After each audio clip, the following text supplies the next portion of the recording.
You're listening to the Paper Trail series, a special documentary album within the Tenant Power podcast.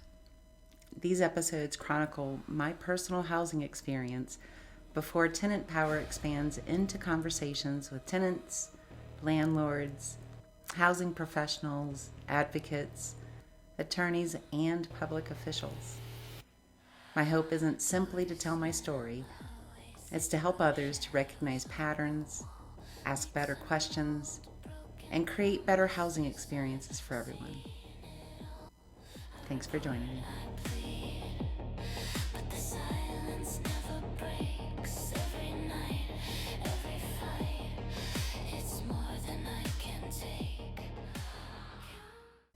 Welcome back to Paper Trail series album breakdown. This is track number 6, and this one's kind of personal.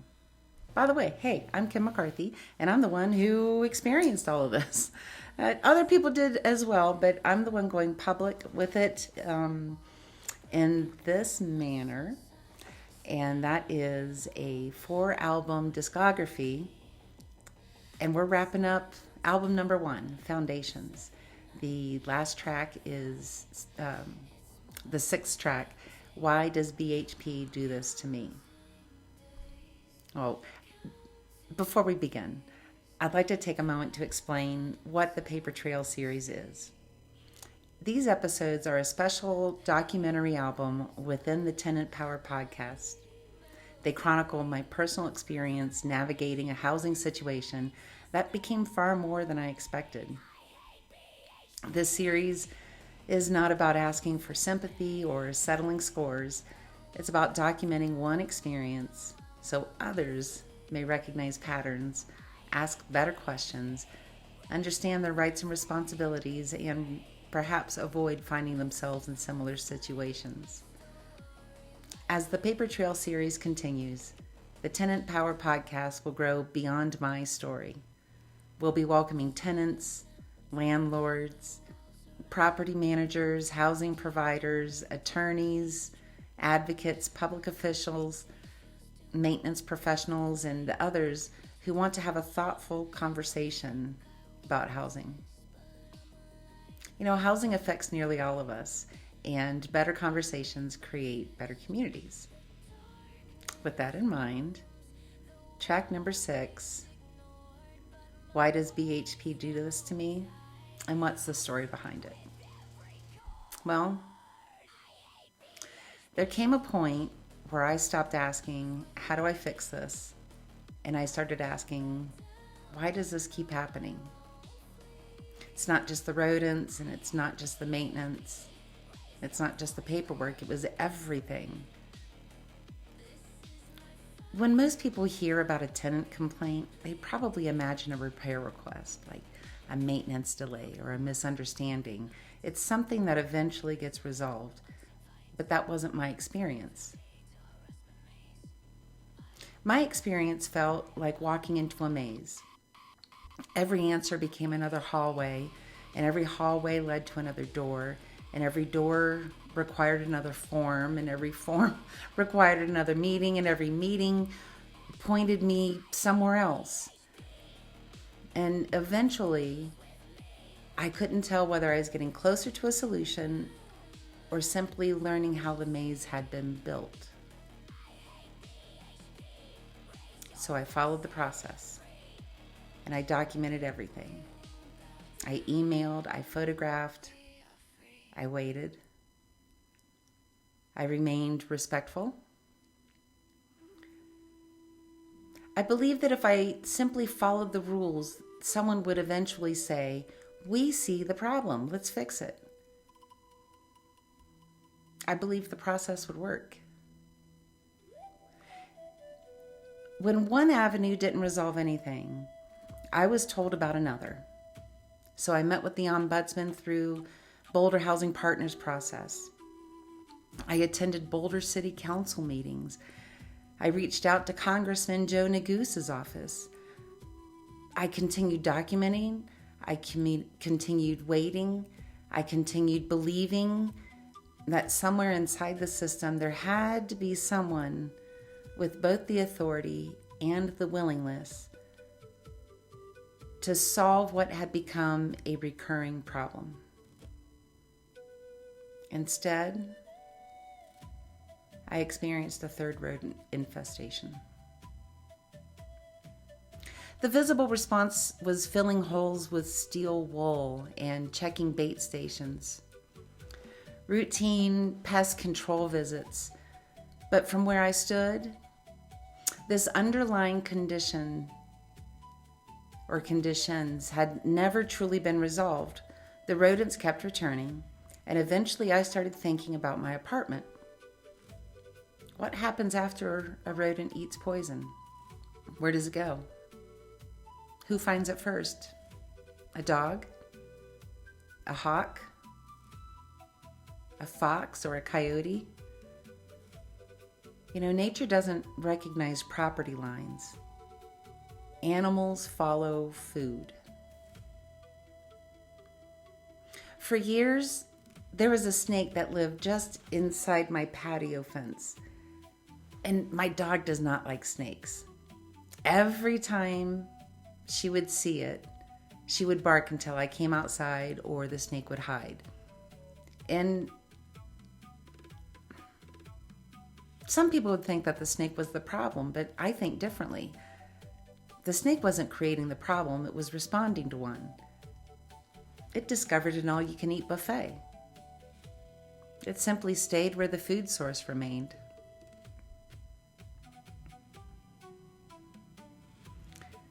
And people sometimes ask, why didn't you just move? And that's a fair question.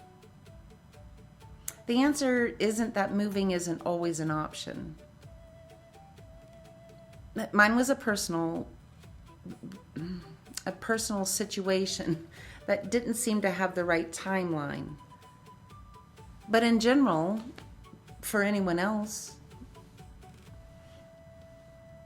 reasons that moving is not an option could be housing is limited, finances are unstable, maybe trying to honor your lease and your responsibilities, and you hope that things will eventually improve. You know, keep in mind that many renters don't move because they're happy. Sometimes they stay because they don't have another realistic choice. And sometimes they stay because they believe their landlord will eventually uphold their end of the agreement. I did. One realization hit me harder than I expected. I could keep my apartment looking clean.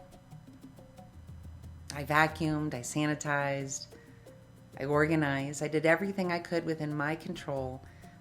But appearances aren't the same as sanitation. And a truly healthy home is not defined by neat countertops. It's defined by an environment that isn't working against your health. And that part was never mine to fix alone. It required the property owner to uphold their responsibilities too.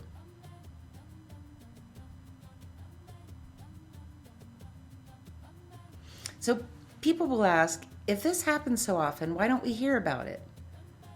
And actually you do. You'll find stories in Google reviews, Yelp, social media platforms like Facebook or Nextdoor, but there are definitely community conversations. The stories exist. And what happens is that those experiences don't always make their way into formal oversight systems. Many people are simply exhausted. They finally move. They try to rebuild their lives. The last thing they want is another meeting, another complaint, another process, another maze.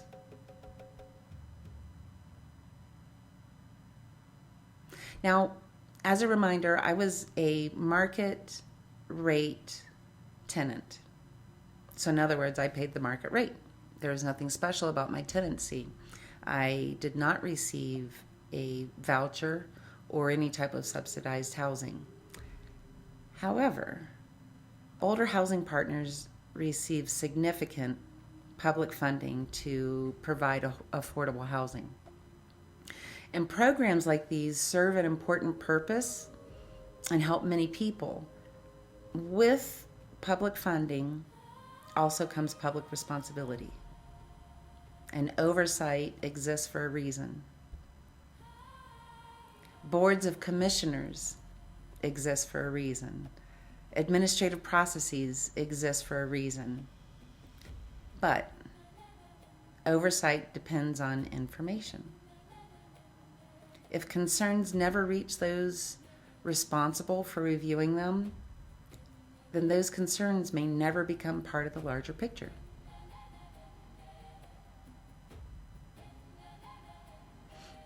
By this point,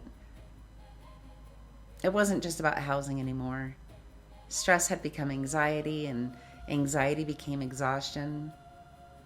Exhaustion became depression, and life kept adding more.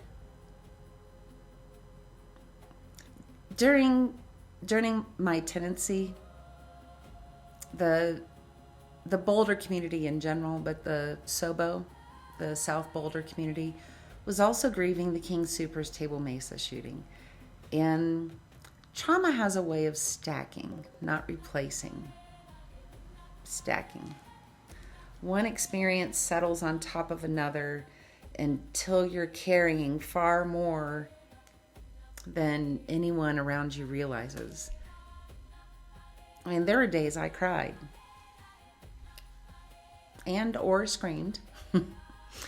There were days I honestly wondered if anyone actually cared whether this would ever be resolved. And it's not because I wanted special treatment. It's because I wanted the process to work. I wanted to believe that documenting everything, remaining respectful and following every step, that all of that would eventually matter. What I didn't realize was that something else was happening little by little. I was losing hope. Sometimes in people, definitely hope in the process. And there's a difference between those. Well, track number 6, Why Does BHP Do This to Me? It's not polished. It isn't measured. It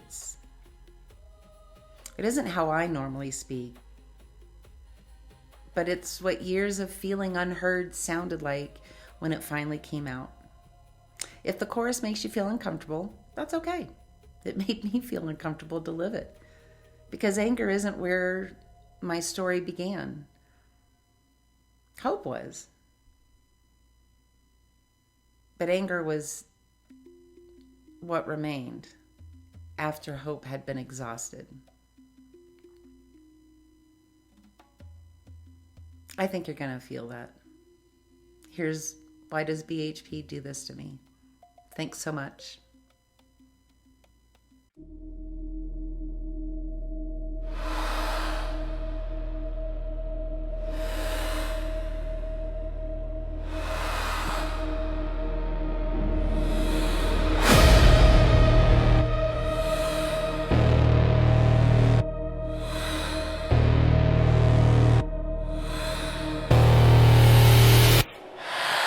Doors slam, hallways echo, shadows.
pretty emotional song, written that way on purpose. I wanted you to feel, or at least express through the track, music and lyrics, how I was feeling. It's a powerful story, and this isn't the end. This is only the end of album 1. There are 3 more albums to go in the discography of Paper Trail series. I'm so grateful that you've been with me through this process, because it's not easy telling the story. It is easier to provide advocacy and guidance based on my story, but it's still hard to tell it. So thanks so much for being with me through this. And thank you for subscribing to the Pipeline Strategies YouTube and all of our social media. And thank you for following the playlist, Paper Trail series, album breakdown. Honestly, YouTube has turned it into a podcast, and that screwed up some of my analytics. And it got turned back into a playlist. So playlist or podcast, but also the other podcasts, Tenant Power, Thrive Collective, and Jump Into the Pipeline. All are here for growth and moving beyond. So thanks for being on the journey with me. Subscribe, follow, like, blah, blah, blah. Till next time. It's on all the platforms. You could stream it on Spotify and Apple, YouTube. It's on like 20 different platforms. Please do.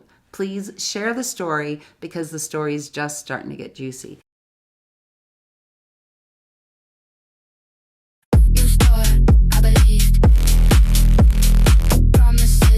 I got a paper trail, I got the days, every moment I have. Early warning, letters sent, calls unanswered, good intent. Silent threats, they don't need names, quiet pressures.